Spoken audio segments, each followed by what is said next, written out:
ผู้มีทิฏฐิอันหมดจดและงดงามโดยเสียงกล่าวของข้าพเจ้า แล้วขอถวายความเคารพนอบน้อมไว้สาไปยังครูบาอาจารย์พระเถรานุเถระพระภิกษุสงฆ์สมณเณรพระสังฆาธิการสงฆ์สมณศักดิ์บัณฑิตนักปราชญ์ท่านผู้มีความรู้ทุกตนทุกองค์และขอเจริญสุขสวัสดีไม่ยังพ่อออกไม่ออกสดาจมพ่อยมแม่ป่อหมอนแม่หมอนป่ออุ้ยแม่อุ้ยปีปานาอาท่านผู้ฟังทุกท่านที่รับฟังอย่างธรรมะยามดึกทางสถานีวิทยุเพื่อการศึกษาพระพุทธศาสนาและวัฒนธรรม104.5 เมกะเฮิรตซ์โดยการส่งริงสัญญาณไปณอาคารที่ตั้งสถานีวิทยุคือวัดไฟหินตำบลสุเทพอำเภอเมืองจังหวัดเชียงใหม่โดยความเมตตาเอื้อเฟื้อของท่านอาจารย์พระครูสมุวิศวัตวรกิจโจผู้อำนวยการสถานีวิทยุแห่งนี้มาด้วยดีตลอดสถาญาติโยมเกี่ยวไปได้ฟังแล้วเด้อตัวเจ้างีบไปละเนาะเกิดไปหรือว่าได้รับฟังอยู่ก็เป็นสิ่งที่คนเฮาธรรมดาแห่งชีวิตมันก็จะต้องได้พบหลายสิ่งหลายอย่างเนาะ เพราะว่าเมื่อวานบ่ได้พักผ่อนมันเลยรับเจ้าเพราะว่าทุกครั้งก็ชอบรับ10 โมงขอกราบแตบใต้ไว้สาเมตตาธรรมท่านพระคุณเจ้าด้วยความเคารพอย่างสูงยิ่งครับท่านพระคุณเจ้าเจริญพรเด้อพ่อนันสายันพระอนุโมทนาตัวเด้อที่พ่อนันกับครอบครัวได้ทำบุญสร้างรานวัดรานธรรมรานศรัทธาเพื่อกับวัดกบาวัดทุ่งปากเกร็ดนอครับสาธุครับฝนตกก่อสลับปีวันนี้ตกท่านเจ้าแต่มันตกมันนักอ่ะสิน้อยๆแต่เย็นนะท่านพระคุณเจ้าเย็นเจ้านี่ก็เย็นเหมือนกันฝนตกเหมือนกันเนาะครับไว้สาครับมันยังตึงบ่เต้าน้ำฝนเนาะท่านเจ้าเนาะโอ้เย็นไหนว่าเต้ากับน้ำฝนเฮ้ยครับเลยตู้เจ้าเลยหม่อยหลับไปท่านนอนจึงบ่ได้ท่านพระคุณเจ้าต้องนั่งต้องเดินผ่องนั่งนี่ถ้ามันนอนก็มิ่งไปกำเดียวนะครับตะกี้มิ่งไปแล้วนะฟังหลวงพ่อที่ไปอยู่กรุงเทพอ๋อใช่เนาะวันนี้ทำเนื้อทำมหาจาสักกติเนาะ36ก็พระคาถาครับไหว้พระก่อนเนาะท่านพระคุณเจ้าพ่อแม่ศรัทธานักศีลนักบุญผู้ใฝ่ผู้ใฝ่ในธรรมทุกท่านนะครับในยามนึกค่ำคืนนี้ได้ฟังน้ำฟังธรรมใน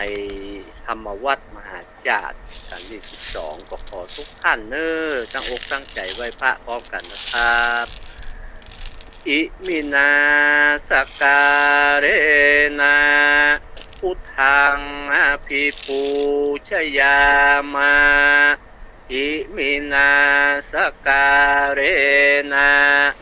ธัมมังอภิปูชยามาอิมินาสการะนะสังฆังอภิปูชยามาอะระหังสัมมาสัมพุทโธภควาพุทธังภควันตังอภิวาเทมิสวาคาโตภควตาธัมโมธัมมังนามัสสามิสุปฏิปันโนภควโตสาวกสังโฆ สังฆังนะมามิหันธรรมยังพุทธัสสะภะคะวะโตบุพพาคณมะกะรังกะโรมาเสนะโมตัสสะภะคะวะโตอะระหะโตสัมมาสัมพุทธัสสะนะโมตัสสะภะคะวะโตอะระหะโตสัมมาสัมพุทธัสสะนะโมตัสสะภะคะวะโตอะระหะโตสัมมาสัมพุทธัสสะดับต่อไปตั้งอกตั้งใจอาบน้ำฟังธรรมนะครับโทมาเลยผมมาเลยตนองค์แอนพระทองแต้นขดานทอ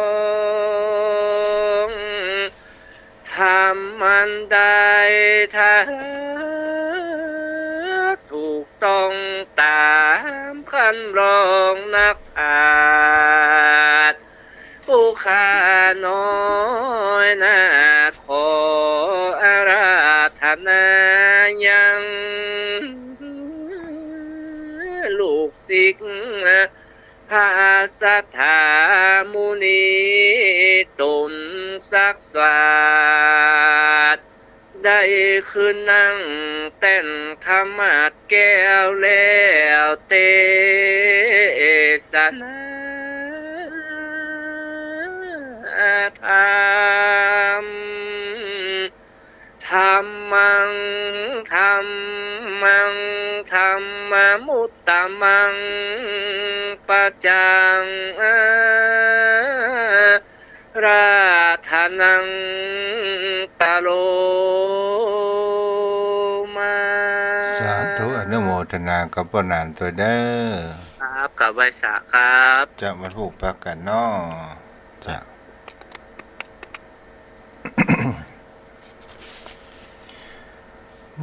นะโมตัสสะภะคะวะโตอะระหะโตสัมมาสัมพุทธัสสะจะเลกุมหะโลมุจะเลนะสันติเลทันทะวารังนิวาสาเป็นตัวจุนทัสสะสรณะหัสสะเนอาคันตะมังกาภิมุขามเนวัฏเปตัวทัสสมิงปะเนเสสีหับยาคาทิเปขาดคาทิสุอาลักขังสุสังวินทาหิรัมธรรมธรรมเตสนามาส่วนว่าเจ้าจะลิสีนมนออันเป็นในหมู่เจ้านำบนก็เข้าไปสู่ภัยสนปากกว้างจริงหืดทั้งทับที่ข้างมูลจารินาสาสัพพันธาเครื่องพร้อมนะหนุ่มน้อมดูงามยามเมื่อลดยางพงไหวนารู้เจ้าฟ้าหากแปรแต่หากแต่มาควรรถตั้งมวล44,000 เล่มก็เฮือมไปนาสะพอซึ่งมากาคนลังสาม อยู่บ่ขาดเพื่อบ่เฮือเนื้อลายราชสีเสียงตั้งหมู่การติงและจ้างเสือคงอ้างกินคนบ่ฮือกะตำลายรีปนมนหมู่คนได้อยู่สบายอันว่าเสียงแห่งรีปนมาหลายเกิดกองนั้นตัวต้องหิมาปานโดนดังแผ่นดินดานจางแอนเป็นต้นว่าจางร้องแสนสาเขียนตัวแรงเวียนสอนยากแม้มานีกากอันคำสองมือกามีแหนแจ้งแก้วแกวนแสงสงครามพ้นลำลายตามจุดจอดต่างบางพ้องก่อกอดอ่างกำแคมกุรากบบาแอมหอยบาลังสวาสวาจุคนจ้างมาสนกันไปข้างคืนเสียงรถดังสะเอินทั่วดงลีฝุ่นฟงตุรีมืดกุมอาการกุมไปบนจอดตุงสนไหลสามีพร้อมพร้อมไหลสามีพร้อมพร้อมไหลสีก็มีแลเมื่อนานพระมหาสันเจ้าได้ยินเสียงขึ้นกองแห่งรีโปนเสียงหมู่คนโห่ร้องดังสนั่นกองดงไผ่เจ้าก่อนตกใจเรือหลากลอยว่ามวลซึกมาเรือลาย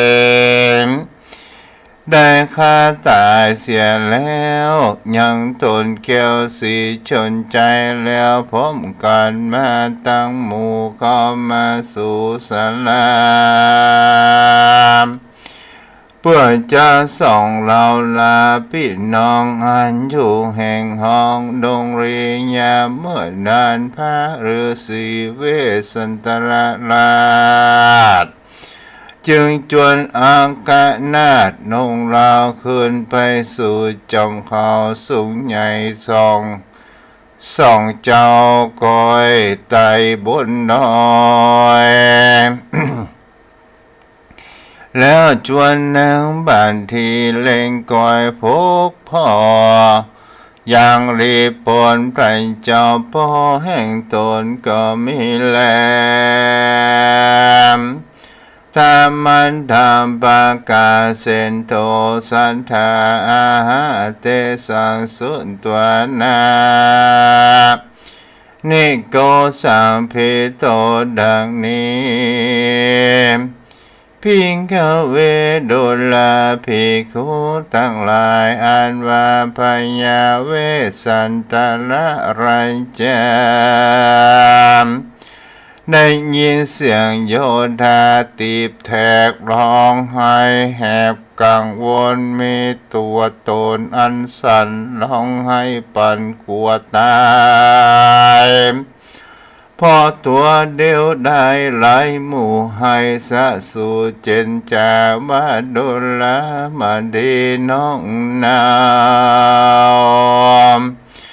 อันว่าเสียงข้าเขาโกลาลิปนโยธานานิบแนบอานานิปุนดิ่งหืดเปิงกลัวฝูนผงมัวมืดฟ้าหันคนและจางมาหลังไหลกันแม้บ่อาจข้านานทำได้ดังป่าไม้เถื่อนจางปางเจ้าตุงใหญ่ยังยื่นซองเต็มตัวต้องหิมมาปาน ดูแลนงคานจำปีเราสองนี้เหมือนดังเนื้อในดงอ่านผ่านป่าจงใจจอดเหือเมียนมอดมอรันนามพร้อมกันมาทุงจองเหือโตปองลูกคุมแล้วก็ลุมกันแต่งด้วยหอกเทียนกาฟันโดยพระอันคมชีวิตจุมไม่หมดบ่รอดต่างตายเจ้าเมืองทั้งหลายป้องกันทำโทษเขาคิ้วโคตรว่าเล่าบ่ดีคำสองลานี้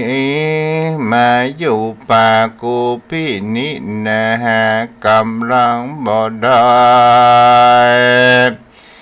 ถ้าหมดร้ายหมู่โยธาบัดนี้สองลาพี่น้องจังตูกนตะลายข้าใจตายในป่าบ่อล่างว่าจังคืนไปเมืองส่วนนางบนเรืองมาที่ได้ยินพาเรือสีก่าวนางก็เล่งที่จันทร์มูเสนา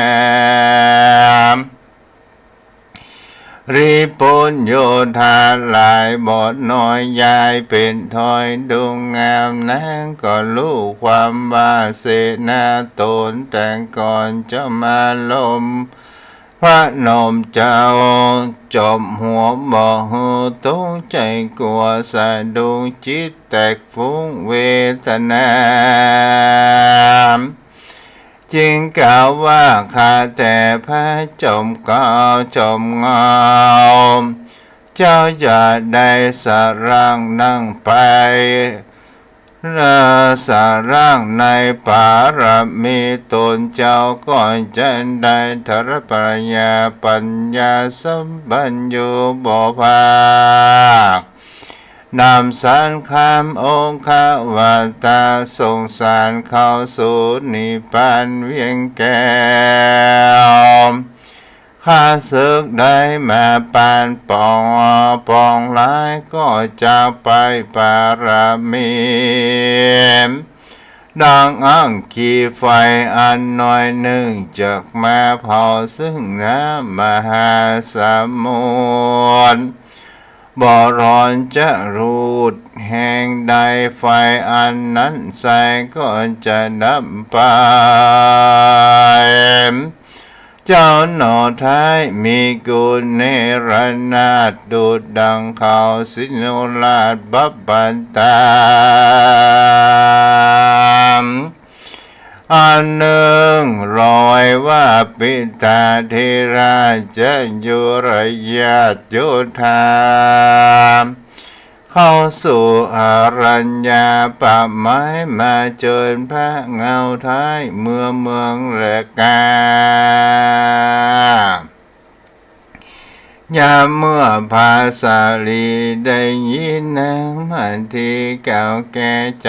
ก็ว่าแต่บ่ผิดพวน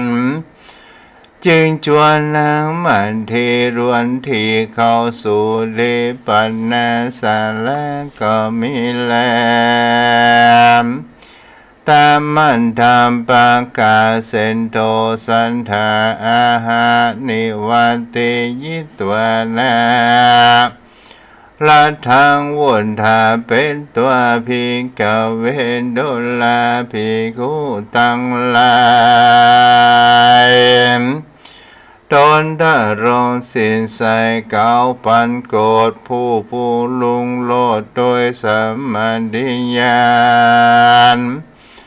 พายาสนใจพันแผ่วจึงจากกรรมโดยนางแก้วผู้สดีว่าเราทั้งสองจังเข้าปูสู่พระฤาษีโรงไทยก็จะร้องไห้ขาดใจตายกูพี่จำพันภายเข้าไปก่อนเจ้าพ่อนตัวไปสวรรค์ลานหงไว้ตั้งคู่ก้อย เข้าสู่ไปหลังกระตามพิรักษาตั้งแต่เจ้าก็ลงมาจากคอจังแก้วเร็วปันรีบพันภัยเข้าไปสู่ยังที่อยู่เวสันตรราศีเมื่อเพื่ออาภิเษกส่องสีลูกดาวหือภาพดาว4 ปีหือยศเรื่องมีดังเก่าเป็นเต้าเล่าปอสองมหาสันโตภามหาสันเจ้ากับนางนาวราชมาดีเริ่มเบิ่งดีเกิดรอดว่าพ่อพายเจ้ายอดชนใจจังกาไก่มาสู่ในแก้วคู่สาลามลวดหายภัยยาอันกว่าบ่อได้สองแก่นไทยอยู่สาลามหานพระปิณตาเทราจุริยาเตียวมาก็เร่นไปตอนปิณตาแก่นได้ยกมือแทบบาทปาตานางมัทธีก็วันตาตินพ่อเจ้ากลมก็ตอกปาตาแล้วเจนจาเสียงหวานบางคาแต่พระผู้บานยอดซอยข้าน้อยชื่อวันที่ทาลงเกษีหมวดเก่าพอไว้พระตินป้อเจ้าจอบตามกองในเมื่อตั้งสองไว้กับพระบาทเจ้าสนใจยินใจดีรักลูกแล้วเต้าก็รูปร่างพุทธา มีน้ำตานองหลั่งไหลต่อลูกเราพ่อสิเนหามในเมื่อโศกาลำงับแล้วตนพ่อแก้วพญาจะพาสลายกรรมลูกแต้วไทยจึงตันต่อการถาว่าการจิตนุกุสลังปุตตาอานาไม่ยังดูแลเจ้าทั้งสองพี่น้องอันอยู่บนต้องโศกอันใดบ่มีภัยอาพาธบ่มีพยาธิวัฏใดส่องจมใจลูกรักพอยังก้อยเลี้ยงชีวิตต่อสบายหัวมันหลายเหลือแลยังก้อยได้นางแก่พอชันได้อารันมีหมูรินยุงปีกบินเป็นจอบอกมาล้มรอคมตนงูสิงสนในป่าบอกมาพกพามังกามในดงนาป่าไม้เสียคงใจสามานบอกพบปันลูกแล้วกามดิกแล้วนี่ไก่อันจามยามนั้นมาหาสันเจ้าจะเท่ากับมาจึงกล่าวกระดาว่าอันเทโนจีวิกาเทวาสายาทิสิจะกิทิสาดังนี้ข้าแต่พ่อพญาเป็นเจ้าอันว่าสองลูกดาวอยู่ดงภายไกลเมืองเราแคว้นมากเพื่อข้าหากดมได้เหตุของควายหาลูกภายหาได้จริงเอามากินคุดหัวมันดินและหัวจวักคนได้หากนำมาเลี้ยงตนลาไปนาชีวิตเพื่อขายจริงหันมามีอาการไรร่างกายตามได้ยากนักหนาเพื่อข้าเป็นตะปาสาฤาษี ทุกอย่างเขตใดผ่านทางสมบัติใดไรฐานันใจสุขทองมีก็มาสนใจเพื่อสองพี่น้องรู้อย่างเถืองทองกองดีคือตังสารันทีด้วนแนมมาสอนให้มาอยู่ในกรรมและพ่อ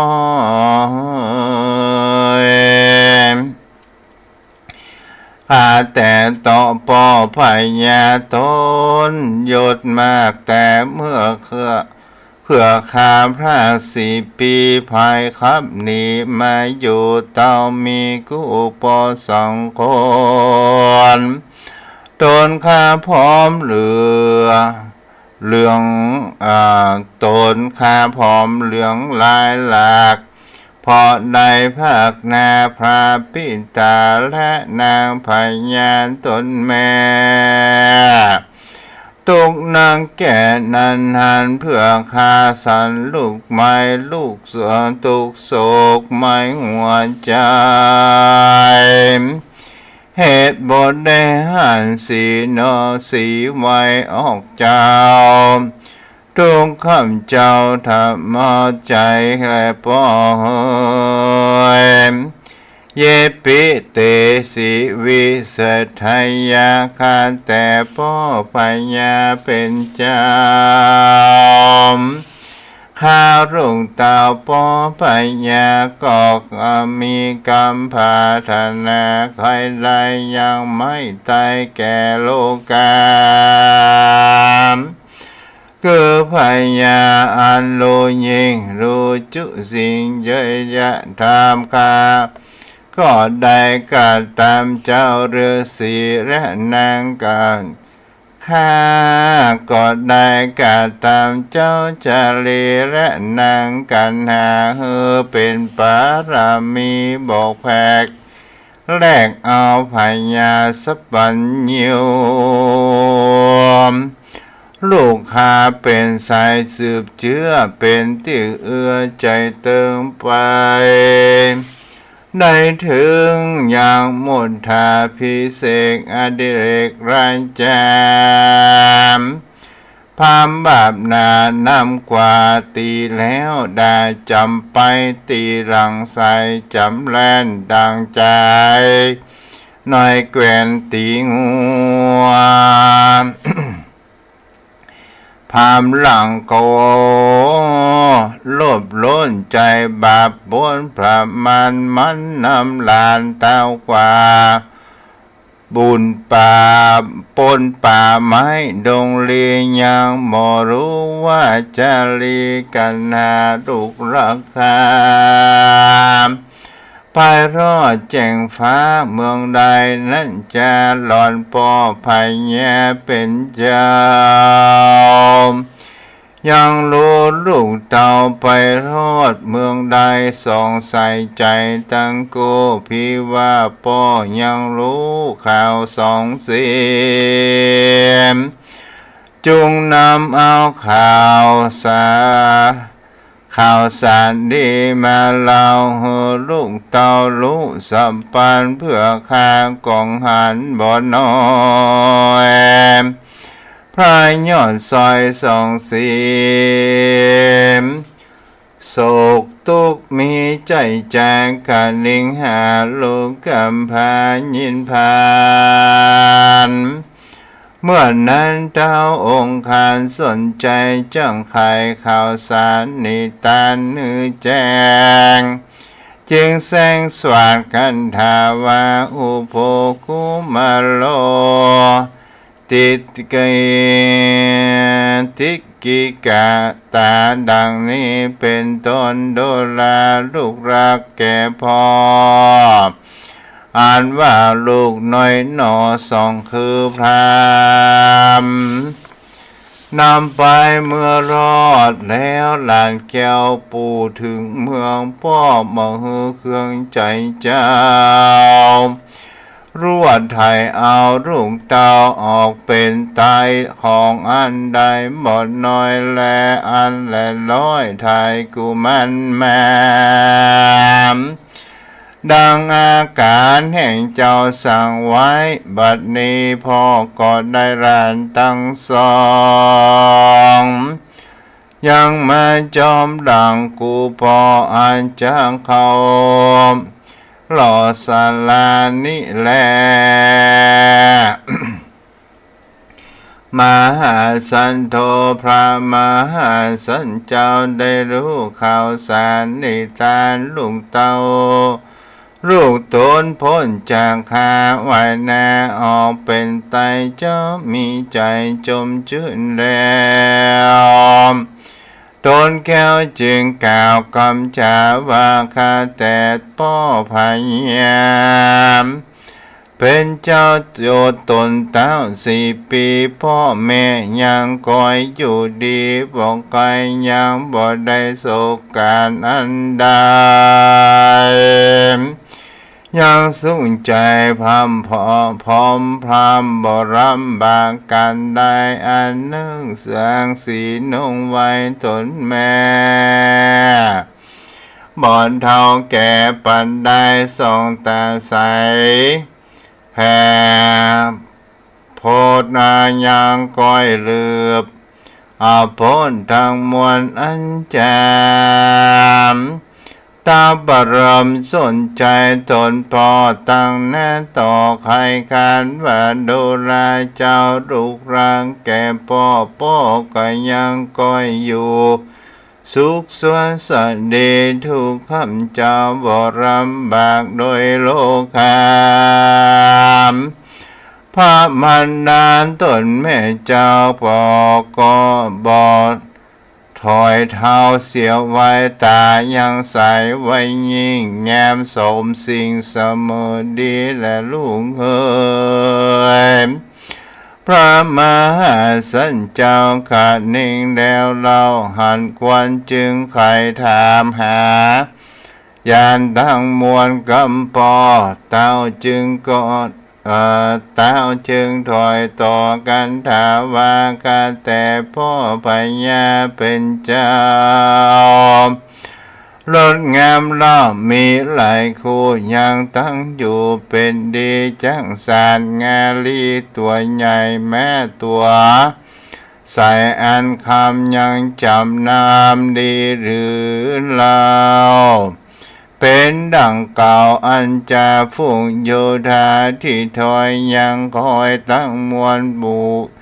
จูเป็นสันดีฝนมีหลายแต่ฟ้าไพ่ฟ้ากระตามและเรือพญาสนใจเป็นเจ้าก็กล่าวตันสัมกามบาดุราเจ้าจอมทันลูกรังแก่ปอเป็นเจ้าหนอ4 ปีรถยังมีหลายสัมบารุระคำสักอันจางไปสารตัวใหญ่แม่ตัวใสอันคำยังก้อยจำน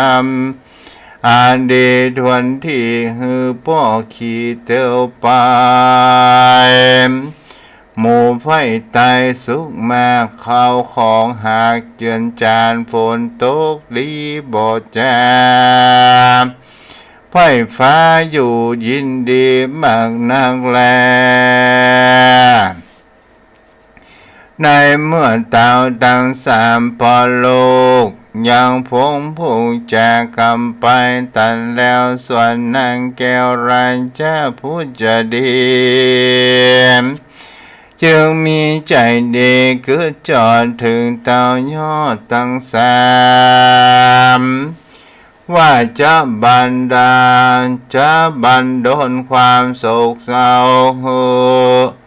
น้อยถอยเบาบางบัดนี้ควรกู้นางเข้าไปสู่ยังลูกแก้วคู่แห่งตนนางแขวดรู้สันนี้แล้วนางแก้วราชาผู้จะดี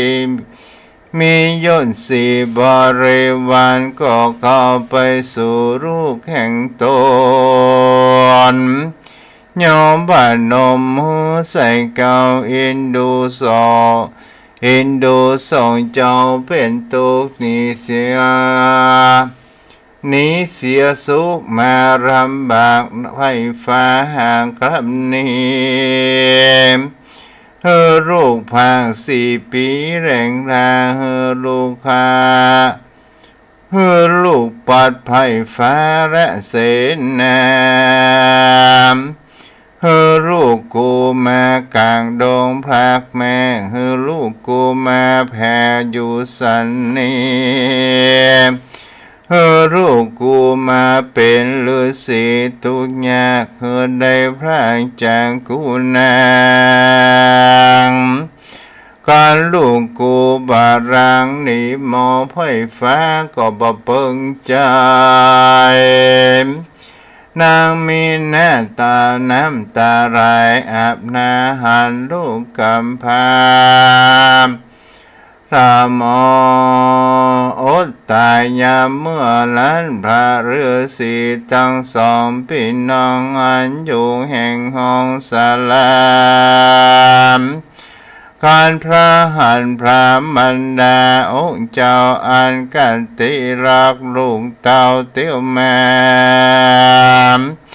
ส่วนพญาเวสสันตลาก็รีบยวริยาต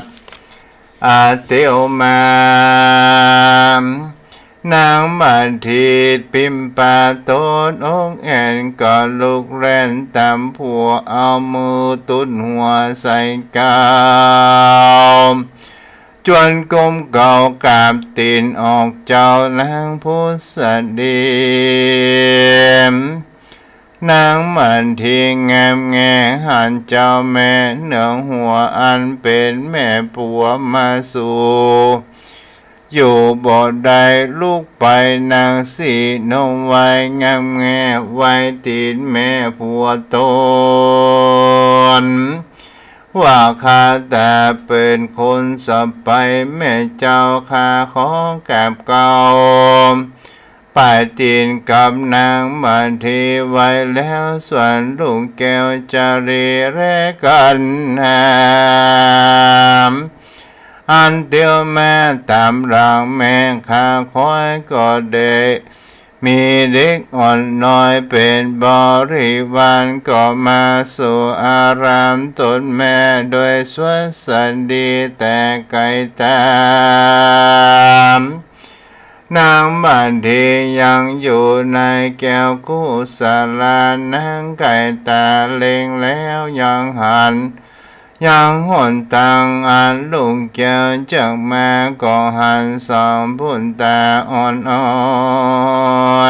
นมีหมู่เด็กน้อยเป็นบริวารนางบ่อาจจะตั้งตนอยู่ได้ก็ร้องไห้เล่นเข้าไปหามเหมือนดังแม่งัวนมลูกอ่อนอันวิ่งไปตอนลูกแก่งตนส่วนกุมาร2 คนงามแงหันแม่มาแต่ที่กายก็แล่นเข้าไปหาตนแม่ลองให้แผ่บุพนิมนางมันทีมีน้ำตาไหลหลังให้สะอื้นกังตกใจมากภาคลูกน้อยหากคืนสมนางผ่าลมถึงแล้วเล่าหันลูกแก้วเก่าจอมควรนางก็รีบปั่นไปรับลูกเต่าแล้วก็นำเข้าสู่อาสมนางอารมณ์หลังลูกเต่าลดไหลถูกถึงใจตนนางวายยันตังแม่หมดอันผีเข้าปานหัวใจมีน้ำนมไหลออกมาจากองค์นางพายแผ่วกลางลอดต้องอย่าร้องไห้ก็อย่าไหลหลังแสและน้ำนางแก้วแม่มาทีนางมีเสียงแหบภายต้นแก่นไทยนางน้ำกุมตาดำมืดเศร้าสยุบเท้าตวงโจ ตั้งจันตนตอดเป็นรวงแหนเนื้อพื้นแผ่นธรณีส่วนเจ้าจารีและนางกันหางามแงงหันนางแก้วแม่สายุบตาสายุบตายเต้านอนหงายถ้าเป็นสองเจ้าเล่นมาปันเต้ากองกันมือเหนือแม่เจ้าน้องแผ่ตนตายเมื่อสองเจ้าโสมสายกิ่งเหนืออกแม่น้ำนมแผ่น้องลายเข้าไปในปากลูกแก้วจุ่มรดแล้วหัวใจพี่ว่านมบ่ได้ไหลหลากเข้าสู่ปากสองนงไว้แต่ว่าหัวใจมองแห้งแล้วสองนกแก้วเด่นตายเหตุน้ำลายไข่แห้งผิวคอหิวขอดแรงตายไปในเมื่อลูกเราสายุบเต้าแล้วดาวเวสันดรมีใจอาวรณ์โศกหมายบ่อาจจะดังตนไว้ใดเต้าก็แล่นเข้าไปไกลถ้าสายุบตายนั้นแลมาตาปิตาโรอันว่าปอแม่พญาแล้วหอนสองลูกแก้วและรันหัวใจบานผ่องแผ้วใสยุบแล้วเต้ากองกันสองจอมทานบ่อาจยาจักตั้งตนอยู่ได้ก็ร้องไห้ใสยุบตาย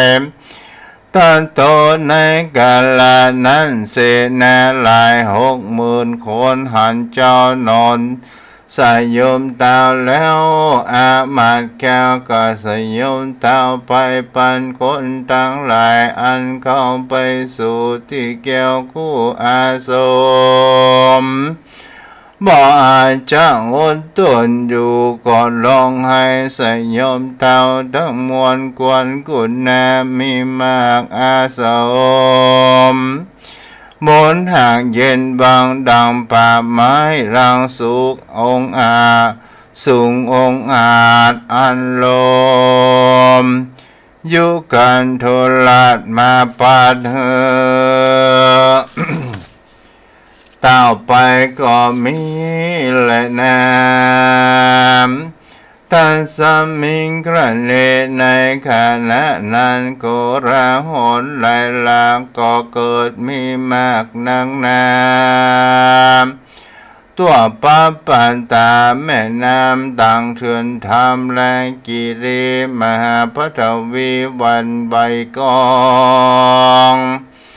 สันนันลองป่นกว่าเขาสิโนโลก็อ่อนน้อมไหววันกอมไปมาน้ำสามุนกว่าสากลกงกาก็ซ้ำเครือกเงาเยือกตีฟองสองสวรรค์แดนจันฟ้าทุ่งท่วนนารอดมหาพรหมก็เป็นโกราหนใหญ่ราสะพนาซึ่งเต้าพระยาและเสนา60,000 เต้าบ่จุนสังโคนก็มีแลสังโฆส่วนว่าพญาเจ้าอินทิปเตศเต่าไทยเวทเวนตนาว่าควรกูอินตาหล่นหลอกหือฝนตกนอเสนาคำตามพญาหนอไทยหือตัวเต้าอาสมเนรมิตฝนตนลงสลอดหือเป็นโบกลา วัดดาต้อนตาตรงลงตกลงมาตัวเต่ากลางจุ่มนมเต่าขันติยาลาทุกพระองค์ในเมื่อฝนตกลงถูกต้องตัวแห่งห้องอาสรมวงโคนใดบอกให้จุ่มน้ำฝนก็ปิวแต่บนนี้พระกลับมาจากเว้นนี่กายเว้นนี่กายไปปันบ่ต้องบ่ถูกต้องสังควรฝนตกลงได้ปานดุรามเป็นน้ำกำหากจากใบบัวลวดได้ชื่อว่าโบกรพัดวานฝนนั้นตกลงมาจุ่มตางคันติยาการหมู่เสนา60,000เขานานจื่นลารวดอันสัจจันเหตุปอกเกยหันปางก่อนใจอ่อนนอนสมปานตายพระผู้บันทนวิเศษในห้องเขตอารามก็มีวันนั้นแลตามมันทำประกาศเซนโทสันทาหาสมาคันตานังยานตินางมหาโคสาอาจารธาดังนี้เป็นตนพิงกเวนโดลาภิกขุทั้งหลายตนดารงสินใสสะอาดในเมื่อพญาเวสสันตรลัตราจาก็จุ่มนุมอย่างยาที่แค่พี่น้องในแห่งห้องอาสรมบทฝนหลวงตกหลังไหลตัวต้องทรณีในกิริไหลจุรัมแม่น้ำใหญ่ตีฟองแผ่นดินร้องวันไหวความตัวแควนก่อนจังกับวันฝนตกมันมีกองฟ้าล้วนร้องเสียงโกมปางเมื่อพระอุดมสมสุดจุ่มนุมหมู่เสนากับกลางยาติกาพี่น้องในแห่งห้องหิมปานก็มีวันนั้นแลในการนั้นเต่าคันติยา6 ตนคือพญาจนใจตนพอมาตันต่อผู้สดีเวสสันตรสีอาวนางนอนตาแม่มาดีตั้งจารีสิ่งงามแง่ต่างแก้วแก่กันนามาจุ่มนุมกันในศาลาแก้วคู่อันมีอยู่ยามใดพญาสนใจยาลาดพระบาทตามบุญเรืองและนางเมืองตนแม่อามาตย์แก่เสนาคำตั้งโยธาพร้อมคู่อันคามาสู่อาสาลมก็พานมมือใส่เกาไว้ขึ้นเกาจุคนก็ขออาราธนาตนพระเจ้าขอเชิญดวงดาวเมืองเสียงนั้นเนืองไว้กราบโกมนากราบอาราธนาว่ากาแต่พระพุทธตนวิเศษ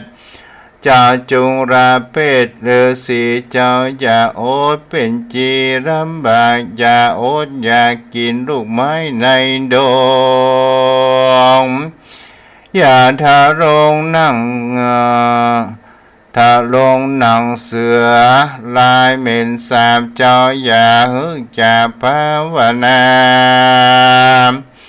จงไปเป็นพญาเวสสันตรา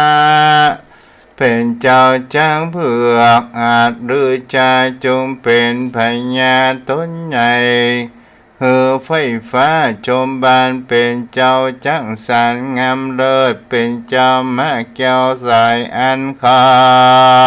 ำ ตั้งเกวียนกำมาลากอาสา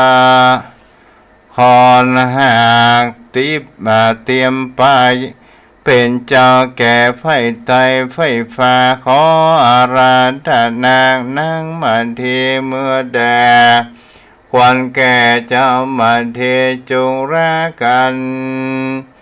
รีวางไว้